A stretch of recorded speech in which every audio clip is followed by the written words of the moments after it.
You guys spend a lot of time with TV buyers. You've done these salons. You've sort of organized and pulled together a lot of data with Nielsen. What have you found? What's the state of the mindset of the TV buyers, and what does it mean in terms of the integration or the state of digital buying, going into linear buying? Where do things stand? We're in a period of change, and that's, I guess, a little overly simplistic to say, but there's a few themes that we keep hearing. One, a lot of people underestimate television and television advertising. It is still enormous, it is robust, it's growing. It still works well for most of the people involved, though everybody we've talked to, no matter how deeply invested they are in television, recognize that it's changing and it's losing efficiency, and what's happening on the online side of the business is going to have a really big impact. And the interesting thing is that because the silo of television has been so separate from web video, we really haven't seen much crossover yet. And the one theme that we had in this series of dinners and salons that we did with Nielsen that came through was a recognition across the board that what's happening in digital is going to impact television. It's going to impact measurement first before it impacts personalization. So in other words, TV will become more measurable and accountable before it becomes personal. And that it's also going to be tied closer and closer to web video. Probably the place where we heard the most disagreement is the pace of change and when we will see sort of that notion of final convergence.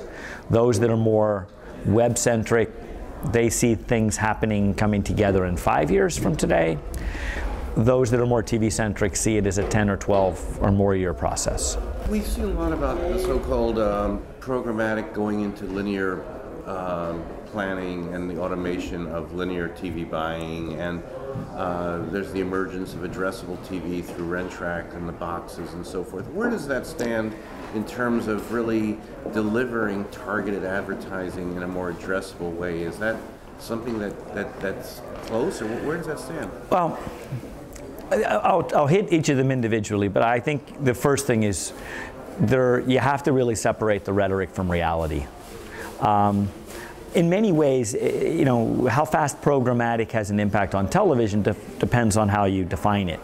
You know, most would argue programmatic, if the idea is using, you know, computer-generated algorithms to build predictive models for the likely distribution of audiences and the packaging of campaigns on that basis to maximize yield.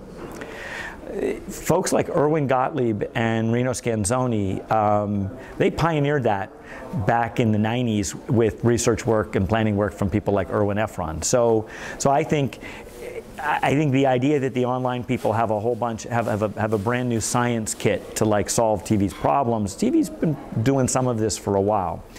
If the idea is that TV buying is going to become automated in ways that at all are comparable to the online world, where it'll be machine-to-machine transactions happening, and we'll have real-time ad deliveries. Certainly we can't have real-time ad deliveries in TV. The infrastructure doesn't support it. Not in linear TV, what's rated by Nielsen in a C3 window. That's many, many, many years away. The idea that we'll see trading and transactions happen automatically, I think we might see that with some direct marketing inventory. But recognizing the spot itself, there's not an ad server in the TV world. TV ads have to be scheduled.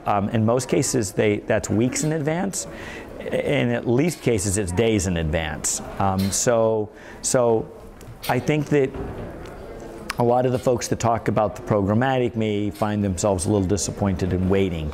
There's this notion of proto-programmatic. Jim Nail of Forrester used that term recently, that there are hybrid models where we're bringing some online together and some TV. I guess in some ways that's some of the things we're doing in Simulmedia, but I think that the real innovation we're going to see is audience-based advertising. There's still maybe 10 million households in the United States where you can actually address an ad, give a different ad to each household. In those cases, it's a limited technology. You have to schedule those ads weeks and weeks in advance. They have to be stored on DVRs in each home. You have a limited number. We've seen real leaps, though, in this area. Cablevision's done an awful lot of work there.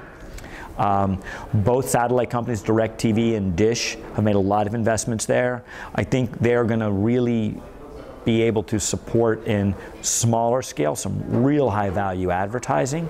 I think it's going to grow slowly, but it's going to have a really significant revenue impact for those companies. I think each of these pieces are sort of moving in parallel. The programmatic, the addressable, and the audience-based. The audience-based is the one that's probably most scaled today.